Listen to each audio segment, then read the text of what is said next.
1990년대 초 북한은 끔찍한 기근 고난의 행군을 겪고 있었다. 식량 배급은 끊기고 공장은 멈춰섰다.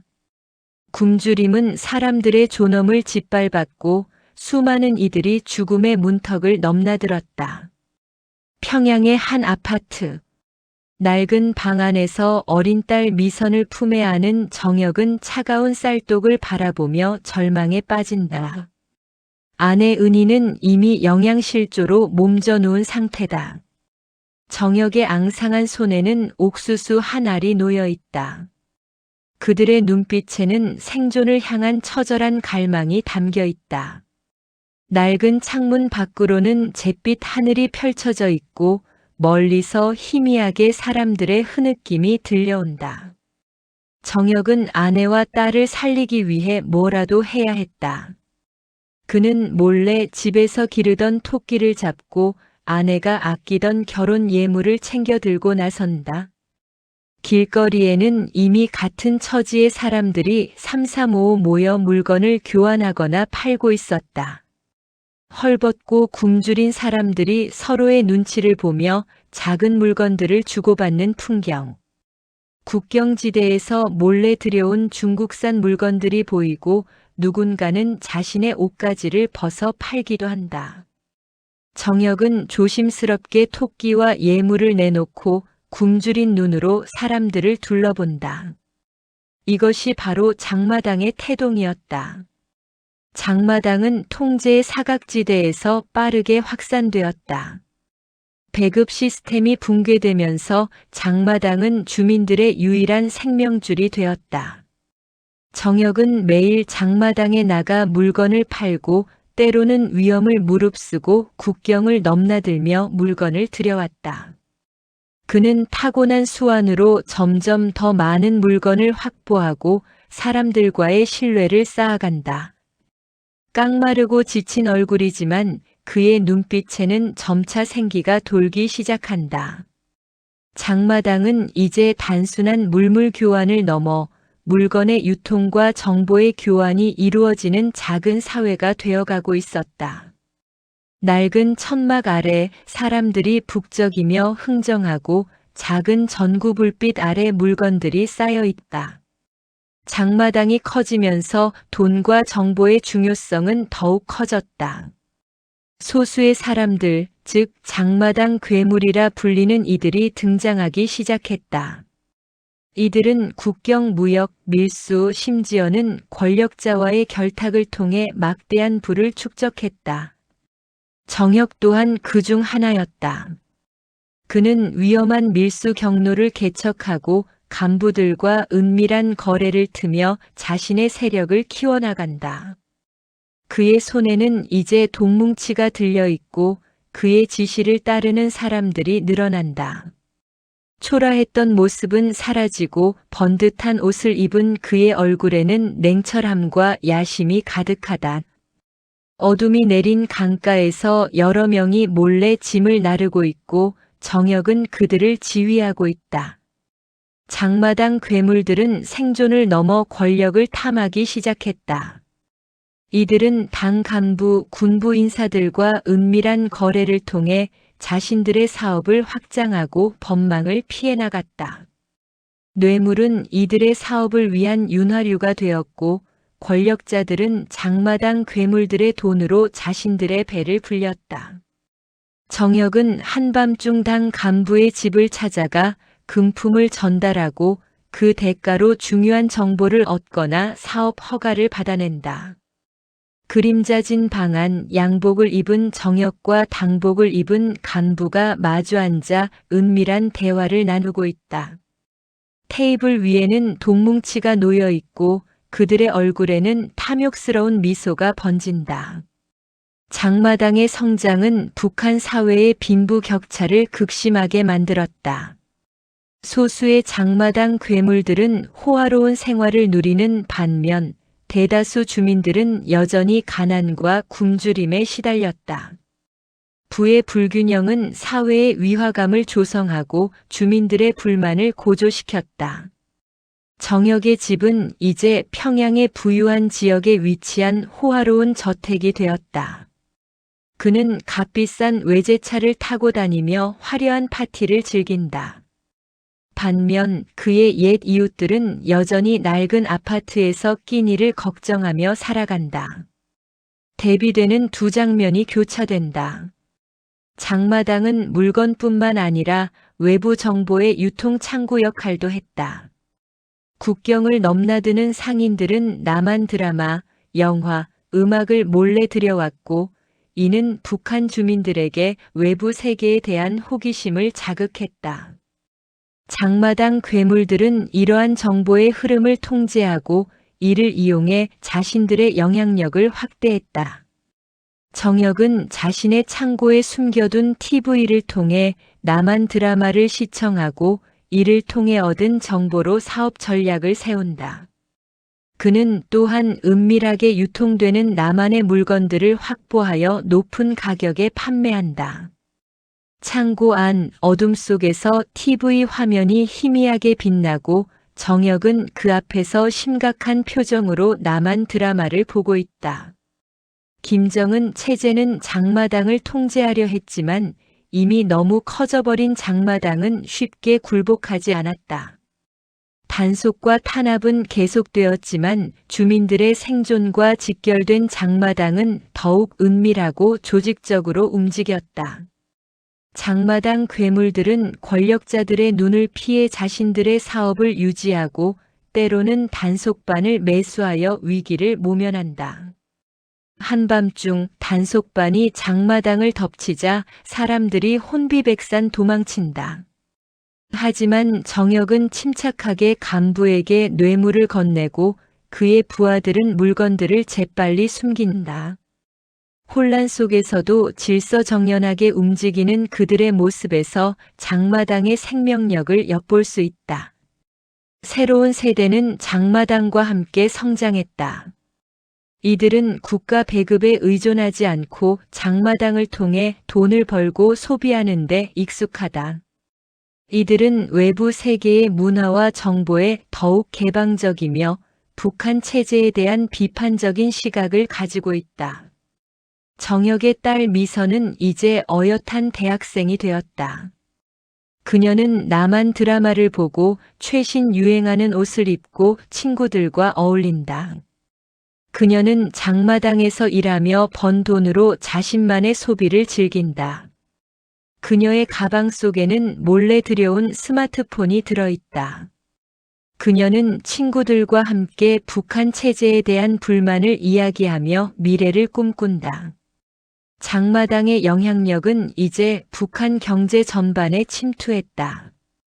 국영 기업들은 장마당 괴물들의 자본과 기술에 의존하고 심지어는 장마당 괴물들이 직접 기업을 운영하기도 한다.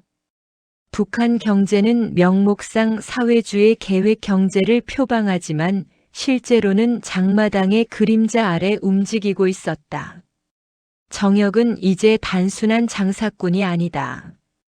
그는 여러 기업에 투자하고 자신만의 유통망을 구축하여 북한 경제의 큰손이 되었다. 그는 당 간부들을 움직여 자신에게 유리한 정책을 이끌어내기도 한다. 화려한 사무실에서 정혁이 여러 기업 관계자들과 회의를 하고 있다. 그의 표정에서는 여유와 권위가 느껴진다. 장마당 괴물들은 외화벌이 사업에도 적극적으로 뛰어들었다. 중국과의 무역, 해외 파견 노동자 송금, 심지어는 마약 밀매와 같은 불법적인 방법까지 동원하여 외화를 벌어들였다. 이들은 벌어들인 외화로 다시 장마당에 투자하고 자신들의 세력을 더욱 강화했다. 정혁은 해외에서 송금된 달러를 세는데 여념이 없다. 그의 주변에는 중국 위안화와 미국 달러가 산더미처럼 쌓여 있다. 그는 외화를 이용해 고급 물품을 수입하고 이를 통해 다시 막대한 이득을 얻는다. 그의 얼굴에는 탐욕과 만족감이 교차한다. 장마당의 그늘 아래에서는 범죄 조직도 활개를 쳤다. 밀수, 사기, 폭력, 심지어는 살인까지도 서슴지 않는 범죄자들이 장마당을 무대로 자신들의 이권을 다투었다. 장마당 괴물들은 때로는 이들과 손을 잡고 때로는 이들을 이용해 자신들의 경쟁자를 제거했다. 정역은 자신의 사업을 방해하는 경쟁자를 제거하기 위해 암흑가 인물들과 접선한다. 어두운 뒷골목에서 정역과 문신을 한 건달들이 은밀한 대화를 나누고 있다.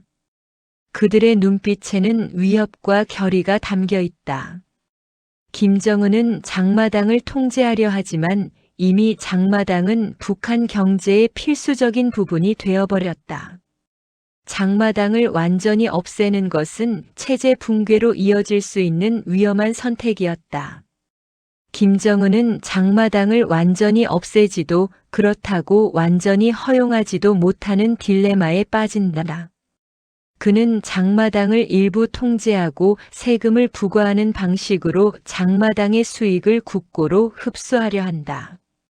김정은이 회의실에서 간부들과 함께 장마당 문제를 논의하고 있다. 그의 얼굴에는 고뇌와 짜증이 섞여 있다. 테이블 위에는 장마당 관련 보고서가 놓여 있다. 장마당 괴물들은 단순히 돈만 버는 것을 넘어 정치적 야망을 키워나간다. 이들은 자신들의 막대한 자본력을 이용해 당 간부들을 매수하고 심지어는 자신들의 자녀들을 고위직에 진출시키려 한다. 정역은 자신의 아들을 당 간부로 만들기 위해 막대한 돈을 쏟아붓는다. 아들은 아버지의 돈으로 유학을 가고 높은 직위에 오른다. 한편 정역은 장마당을 통해 얻은 정보를 바탕으로 정치적 사건에 개입하려 한다. 권력의 정점에 오르려는 그의 야망이 그의 눈빛에 번뜩인다. 정역이 서재에서 정치 관련 서적을 읽고 있고 그의 아들은 당복을 입고 거울 앞에서 흐뭇하게 웃고 있다. 장마당은 북한 사회의 모든 영역에 그림자를 드리웠다. 교육, 의료, 문화 등 모든 것이 돈으로 움직이게 되었고 사회의 도덕적 가치는 땅에 떨어졌다. 장마당은 북한 주민들에게 생존의 희망을 주었지만 동시에 그들의 미래를 좀먹는 존재가 되었다. 미선은 대학을 졸업했지만 좋은 직장을 얻기 위해서는 부모의 배경이나 뇌물이 필요하다는 현실에 좌절한다. 그녀는 장마당에서 번 돈으로 자신만의 사업을 시작하려 하지만 거대한 장마당 괴물들의 그림자에 막혀 어려움을 겪는다. 그녀는 어두운 장마당 골목을 걸으며 자신의 미래에 대해 고민한다. 거대해진 장마당 괴물들 사이에서도 치열한 경쟁과 갈등이 벌어진다. 이들은 자신들의 이권을 지키기 위해 서로를 견제하고 때로는 폭력적인 방법을 동원하여 상대방을 제거한다. 정역은 다른 장마당 괴물과 사업 영역을 두고 치열하게 대립한다. 그들은 서로에게 협박을 가하고 정보전을 펼치며 상대방의 약점을 찾는다. 어두운 창고 안 정역과 다른 장마당 괴물이 마주 앉아 팽팽한 신경전을 벌인다. 그들의 얼굴에는 살기 어린 표정이 번뜩인다. 장마당의 실상은 국제사회에도 알려지기 시작했다. 인권단체들은 장마당에서 벌어지는 인권 침해와 불법 행위를 고발했고 국제사회는 북한의 변화에 주목했다. 하지만 북한은 장마당을 자신들의 통제 하에 두려는 노력을 계속했다. 정역은 해외 언론과의 인터뷰를 통해 장마당의 실상을 폭로하려 하지만 정부의 감시와 협박으로 인해 어려움을 겪는다. 그는 자신과 가족의 안전을 위협받으며 장마당 괴물로서의 삶에 회의감을 느끼기 시작한다. 어두운 방 안 정역이 전화기를 들고 해외 언론과 은밀하게 통화하고 있다. 그의 얼굴에는 불안감과 결의가 교차한다. 미선은 아버지의 어두운 사업 방식에 회의감을 느끼고 자신만의 방식으로 장마당을 변화시키려 한다. 그녀는 남한 드라마를 통해 배운 새로운 아이디어와 기술을 활용하여 합법적인 사업을 시작한다. 그녀는 젊은 세대들을 모아 새로운 형태의 장마당을 만들고 투명하고 공정한 거래를 추구한다. 미선이 노트북 앞에서 열심히 사업 계획을 세우고 있다. 그녀의 주변에는 젊은이들이 함께 아이디어를 나누고 있다. 그들의 얼굴에는 희망과 열정이 가득하다. 장마당은 여전히 북한 사회의 거대한 괴물로 존재한다. 김정은 체제는 장마당을 완전히 통제하지 못하고 장마당 괴물들은 여전히 막강한 영향력을 행사한다. 하지만 미선과 같은 새로운 세대는 장마당의 어두운 면을 바꾸려 노력하고 있다. 과연 장마당은 북한의 미래를 어떻게 이끌어갈 것인가? 정혁은 늙고 지친 모습으로 베란다에 서서 밤하늘을 바라본다. 그의 시선은 멀리 장마당의 불빛이 아른거리는 곳으로 향한다. 미선은 젊은이들과 함께 활기찬 장마당을 만들며 새로운 미래를 꿈꾼다. 두 세대의 장마당이 대비되는 장면이 교차된다. 장마당은 북한 주민들에게 희망이자 절망이었다. 죽음의 문턱에서 살아남기 위해 만들어진 이 거대한 시장은 이제 북한 사회의 심장부가 되었고 그 속에서 탄생한 장마당 괴물들은 북한을 지배하는 새로운 권력이 되었다. 하지만 변화의 바람은 불기 시작했다. 미선과 같은 젊은 세대는 장마당의 어두운 그림자를 걷어내고 북한 사회에 새로운 희망을 심으려 한다. 과연 북한은 장마당을 통해 진정한 변화를 맞이할 수 있을까? 혹은 장마당은 또 다른 그림자를 만들어낼 뿐일까? 마지막 장면은 밤하늘 아래 펼쳐진 북한 도시의 전경이다. 불빛이 아른거리는 장마당의 모습과 함께 멀리 희미하게 빛나는 미선의 새로운 장마당의 불빛이 보인다. 그 위로 장마당, 북한의 죽음과 삶, 그리고 미래라는 문구가 뜬다.